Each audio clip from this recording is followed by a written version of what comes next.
नमस्कार, मैं रचना शर्मा। चढ़ती कला टाइम टीवी देख रहे सभी दर्शकों का स्वागत करती हूं। आप देख रहे हैं उत्तर प्रदेश के समाचार।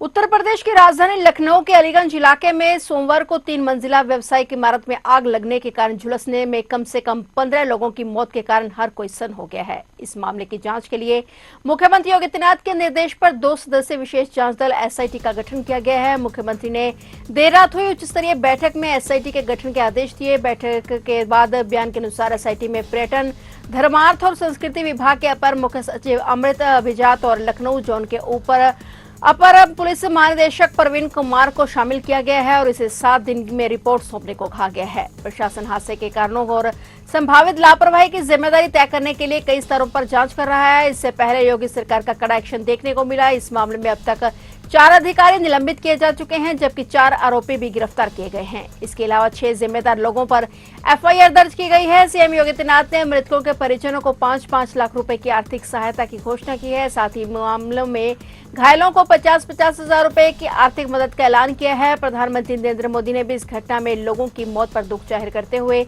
मृतकों के परिजनों को प्रधानमंत्री राष्ट्रीय राहत कोष से 2-2 लाख रुपए और घायलों को 50-50 हजार रुपए की सहायता देने का ऐलान किया है। बता दें कि उत्तर प्रदेश की राजधानी लखनऊ के अलीगंज इलाके में कल सोमवार को 3 मंजिला एक व्यावसायिक इमारत में लगी आग में झुलसकर कम से कम 15 लोगों की मौत हो गई और 7 अन्य जख्मी हो गए थे। लखनऊ में हुए दर्दनाक अग्निकांड से पूरा यूपी दहल उठा है। मुख्यमंत्री योगी आदित्यनाथ ने भी लखनऊ में अग्निकांड के बाद आज मंगलवार के सभी कार्यक्रम रद्द कर दिए हैं। आज मंगलवार को उन्हें हाथरस में 548 करोड़ के 143 विकास परियोजनाओं का लोकार्पण शिलान्यास और आगरा में कानून व्यवस्था की समीक्षा करनी थी। जिस समय लखनऊ की कोचिंग में अग्निकांड हुआ, मुख्यमंत्री अलीगढ़ में विकास परियोजनाओं के लोकार्पण शिलान्यास समारोह को संबोधित कर रहे थे। उन्होंने बीच में ही दौरा रद्द कर दिया। तत्काल प्रभाव से वापस लखनऊ लौटे और सीधे अलीगंज स्थित दुर्घटना स्थल पहुंचे और हादसे की जानकारी ली। केजीएमयू जाकर घायल बच्चों और उनके परिजनों से मुलाकात भी की। वहीं आज मुख्यमंत्री योगी आदित्यनाथ का हाथरस और आगरा का दौरा था। सीएम योगी ने दौरे के साथ आज के सभी कार्यक्रम रद्द कर दिए हैं।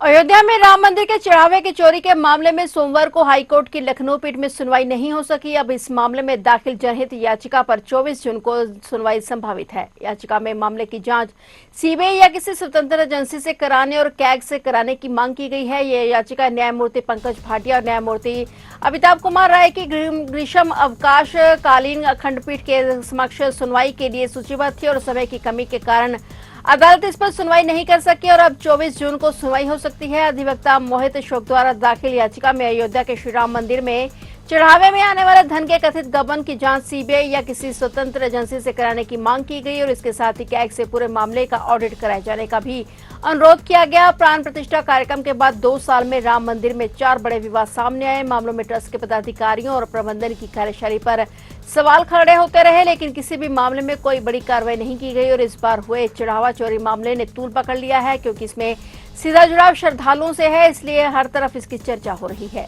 जिम्मेदारों पर सख्त कार्रवाई की मांग की जा रही है। दिल्ली लखनऊ हाईवे पर थाना हापुड़ देहात क्षेत्र के सोनाकट के पास मंगलवार की सुबह एक दिल दहला देने वाली घटना हुई। बस का इंतजार कर रहे यात्रियों के समूह को एक तेज रफ्तार अनियंत्रित ट्राले ने कुचल दिया और इस भीषण दुर्घटना में एक 5 वर्षीय बच्ची और 15 वर्षीय किशोरी की मौके पर ही मौत हो गई, जबकि हादसे में 6 यात्री घायल हो गए, जिनमें से 2 महिलाओं की हालत गंभीर देखते हुए चिकित्सकों ने उन्हें मेरठ रेफर कर दिया है। सभी यात्री तड़के सीतापुर डिपो की रोडवेज बस में सवार होकर दिल्ली और नोएडा जा रहे थे और सोनाकट के पास उनकी बस खराब हो गई थी और सभी यात्री यहां खड़े होकर दूसरी बस का इंतजार कर रहे थे। हादसे के बाद ट्राला चालक मौके से फरार हो गया था। हादसे की सूचना पर मौके पर पहुंची थाना देहात और हाफिजपुर पुलिस ने एम्बुलेंस की मदद से सभी घायलों को सीएससी और जिला अस्पताल में भर्ती कराया। पुलिस ट्रॉले को कब्जे में लेकर मामले की जांच कर रही है। हादसा की सूचना पर आज 4:30 बजे प्रातः एक रोडवेज बस जो कि गोंडा से दिल्ली जा रही थी, ये बस खराब होने के कारण सोना पेट्रोल पंप के फ्लाईओवर पे खड़ी हुई और इससे सवारियां दूसरी बस में शिफ्ट हो रही थी। उसी दौरान पीछे से एक ट्रक ट्रेलर के द्वारा दुर्घटना घटित हुई, जिससे कि एक बच्ची की डेथ हुई और 6 लोग घायल हुए, जिनका अस्पताल में इलाज हेतु भर्ती कराया गया। इलाज के दौरान एक और लड़की की मृत्यु हो गई है। बाकी का इलाज चल रहा है, स्थिति सामान्य है। अग्रिम वैधानिक कार्रवाई की जा रही है। कानपुर के ग्वालटोली थाना क्षेत्र में मंगलवार सुबह लगभग 5 बजे गंगा स्नान के दौरान एक दर्दनाक हादसा हो गया। पुलिस के मुताबिक 5 किशोर गंगा स्नान के लिए आए थे, जिनमें से 4 किशोर स्नान के लिए नदी में उतरे और इस दौरान 3 युवक गहरे पानी में चले गए जाने से डूबने लगे। मौके पर मौजूद स्थानीय नाविकों ने साहस का परिचय देते हुए त्वरित बचाव कार्य किया, जिसमें 2 किशोर अर्पित और सागर को सुरक्षित बाहर निकाल लिया गया। हालांकि 14 वर्षीय शिवम गुप्ता नदी में लापता हो गया। सूचना मिलते ही पुलिस तत्काल मौके पर पहुंची। इसके बाद गोताखोरों और बचाव दल की मदद से सर्च ऑपरेशन शुरू किया गया। पुलिस ने बताया कि लापता किशोर की तलाश के लिए लगातार रेस्क्यू ऑपरेशन जारी है और घटना की सूचना से परिजनों में कोहरा मच गया है। मेरठ में दोस्त ने शराब पिलाकर युवक की हत्या कर दी। आर्मी ग्राउंड में खून से लथपथ युवक का शव पड़ा मिला। पुलिस की जांच में सामने आया कि विपिन की हत्या उसके दोस्त तालिब ने पुरानी रंजिश के चलते की। दोनों ने साथ बैठकर शराब पी, जिसके बाद तालिब ने ईंट से कूचकर विपिन को मार डाला। तालिब विपिन के शव के पास से ही उसकी बाइक छोड़कर भाग गया। विपिन के परिवार वालों के साथ हिंदू संगठन के कार्यकर्ता मौके पर पहुंचकर प्रदर्शन करने लगे और सभी तालिब के घर पर बुलडोजर एक्शन और उसके एनकाउंटर की मांग करने लगे। पुलिस अफसरों ने किसी तरह समझा बुझाकर मामला शांत कराया और घटना कंकरखेड़ा थाना क्षेत्र की है। थाना पुलिस सहित एसपी सिटी भी मौके पर पहुंचे। शव को पहचान न्यू गोविंदपुरी निवासी विपिन के रूप में हुई है। पुलिस ने सीसीटीवी के आधार पर आरोपी तालिब को हिरासत में ले लिया है और पूछताछ में उसने बताया कि विपिन से 20 दिन पहले किसी बात पर झगड़ा हुआ था और इसी के चलते उसने प्लानिंग के तहत विपिन को बुलाया और उसे खूब शराब पिलाई और जब विपिन ज्यादा नशे में हो गया तो उसने आसानी से ईंट से वार कर उसे मार डाला। देखिए, आज सुबह 7:30 बजे 112 पे सूचना प्राप्त हुई थी कि नई गोविंदपुरी जो क्षेत्र है जहाँ पे आर्मी ग्राउंड है, वहाँ पे एक व्यक्ति लहू में लथपथ पड़ा है। तो तुरंत उसका गंभीरता से संज्ञान लेते हुए एसएचओ कंकरखेड़ा, सीओ दोराला और मेरे द्वारा वहाँ पे मौके पे पहुँचा गया। जब व्यक्ति के बारे में पूछताछ की गई तो उसकी शिनाख्त विपिन कुमार पुत्र कुआपात, जो कि वही 1.5 किलोमीटर के ऊपर जहाँ पे पास में उसका घर है, उसकी होना पाया गया। ये एक दिहाड़ी मजदूर का मतलब खुदाई का वैसा काम करता था और इसमें पुलिस ने और जब आजू बाजू के सीसीटीवी वगैरह चेक किया तो ये पाया गया कि रात के समय में ये इसका एक मित्र है जिसका नाम तालिब पुत्र बाबू है, जो कि निवासी कंकरखेड़ा का है और वेल्डिंग का काम करता है। इसके साथ में वहाँ मौके पे गया था। इन्होंने पहले ही दोनों शराब पी थी और वहीं पे पूर्व नियोजित तरीके से तालिब उसको वहाँ पे लेके गया और उसने उसकी हत्या कर दी। पुलिस ने तालिब की गिरफ्तारी की है, पूछताछ की जा रही है। इसको बाकी विधिक कार्रवाई करके आगे माननीय न्यायालय में प्रेषित किया जाएगा। सर, हत्या की वजह क्या बताई जा रही है? इन दोनों में कुछ दिनों पहले झगड़ा हुआ था और इसी बात को लेकर रंजिश तालिब अपने मन में लेके बैठा था, तो इसीलिए इसने सुनियोजित तरीके से इसकी हत्या कर दी।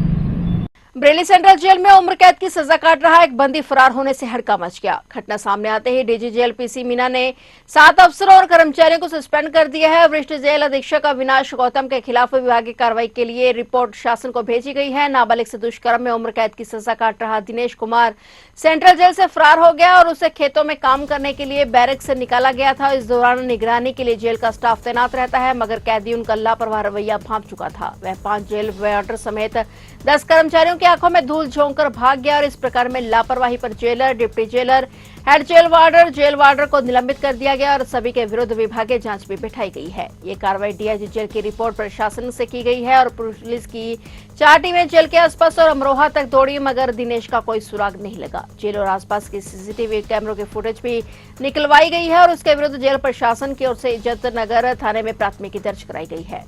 थाना इज्जत नगर जनपद बरेली स्थित केंद्रीय कारागार से एक दोष सिद्ध बंदी के फरार होने की सूचना प्राप्त हुई। सूचना प्राप्त होने पर अधिकारियों द्वारा घटनास्थल का निरीक्षण किया गया। प्रारंभिक जांच में सामने आया है कि कारागार परिसर में स्थित खेतों में काम करने के दौरान एक दोष सिद्ध बंदी जिसका नाम दिनेश पुत्र अरविंद, जो नन्हेड़ा राजपूत थाना डिडौली जनपद अमरोहा का रहने वाला है, ये जो आजीवन कारावास की सजा काट रहा था, ये फरार हो गया है। इस प्रकरण में टीमों का गठन किया गया है ताकि इसका तलाश किया जा सके और इसे वापस गिरफ्तार किया जा सके और इस प्रकरण में तहरीर प्राप्त होने पर मुकदमा पंजीकरण की कार्रवाई की जा रही है।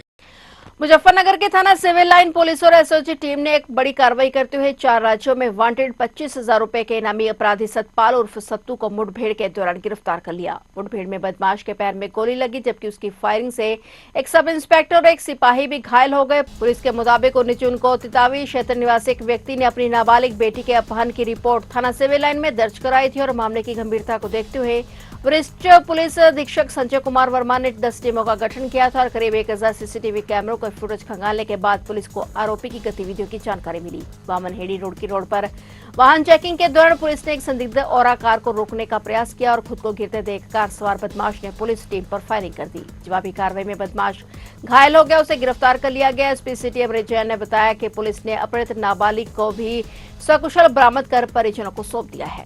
थाना सिविल लाइन क्षेत्र में एक कुख्यात अत्यंत खतरनाक एक पंजाब का अपराधी जिसका नाम सतपाल और सत्तू है, उसको आज मुठभेड़ में गिरफ्तार किया गया। इस अपराधी के बारे में आपको बताऊं, इस अपराधी के ऊपर 2 दर्जन से ज्यादा मुकदमे दर्ज हैं। यह अपराधी पूर्व में 15 साल लगभग जेल में ऑलरेडी बिता चुका है। इस अपराधी पर हत्या के, डकैती के, लूट के, गैंगरेप के, रेप के, राइटिंग के, हर तरह के मुकदमे इस अपराधी पर दर्ज हैं। यह अपराधी 11 साल मुजफ्फरनगर जेल में भी रह चुका है। यह अपराधी लुधियाना से फरवरी में जेल से फरार हुआ है। तब से फरार होने के बाद से इस अपराधी ने लगातार नाबालिग लड़कियों को टारगेट किया है और यह अपराधी पंजाब से आके उत्तर प्रदेश की नाबालिग लड़कियों को अपहरण करके, गुमराह करके यहाँ से ले जाता था। उनको अपनी औरा गाड़ी में, जो औरा गाड़ी भी इसने लूट कर रखी है कहीं से, उसमें घुमाता था, उनके साथ रेप करता था, गैंग रेप करता था कई दिनों तक, और कई नाबालिग लड़कियों के साथ इसने ऐसा कर लिया था। इस वजह से ये 4 राज्यों से 8 जनपदों से, जैसे कि मेरठ, सहारनपुर, करनाल, पंचकुला, चंडीगढ़, ऐसे कई जनपदों से यह अपराधी वांछित थे। 25,000 का इनाम इस अपराधी पर मुजफ्फरनगर पुलिस से भी था। और ऐसा ही एक मामला 19 जून को थाना सिविल लाइन क्षेत्र में भी संज्ञान में आया था, जिसमें कि एक व्यक्ति ने यह बताया कि उसकी नाबालिग लड़की को एक अज्ञात व्यक्ति यहाँ से ले गया है। तो इस मामले में 149/26 एक मुकदमा दर्ज करते हुए 10 टीमें हमने एएसपी साहब के निर्देशन में लगाई। इन टीमों ने 1000 से ज्यादा सीसीटीवी देखे, कईयों सीडीआर, आईपीडीआर, टावर डंप और टोल नाके और जनपदीय कंट्रोल रूम, ऐसी कई टेक्नोलॉजीज का यूज करते हुए इन्होंने इस अपराधी का सही से चिन्हीकरण किया। और आज चेकिंग के दौरान इस अपराधी को जब रोकने का प्रयास किया तो इस अपराधी ने, इसके पास खतरनाक हथियार थे, इस अपराधी ने ताबड़तोड़ गोलियां पुलिस पर बरसाई। यह गोलियां पुलिस की गाड़ियों पर लगी, ये गोलियां 2 पुलिसकर्मियों के बीपी जैकेट पर लगी। ये गोलियां, इन गोलियों से 2 अन्य पुलिसकर्मी घायल भी हुए। जवाबी फायरिंग में चेतावनी देकर सीखे हुए तरीके से जब हमारी पुलिस पार्टी ने फायर किया तो इस अपराधी के दोनों पैरों पे गोली लगी। तत्काल प्रभाव से इन दोनों ही इंजर्ड पुलिसकर्मियों को और अपराधी को हमने डिस्ट्रिक्ट अस्पताल, जो कि निकटतम अस्पताल है, उसमें एडमिट कराया, जहां उन सभी का इलाज चला। उसके बाद अपराधी को बेटर इलाज के लिए हायर सेंटर में रेफर कर दिया गया, जहां उसका इलाज अभी चल रहा है।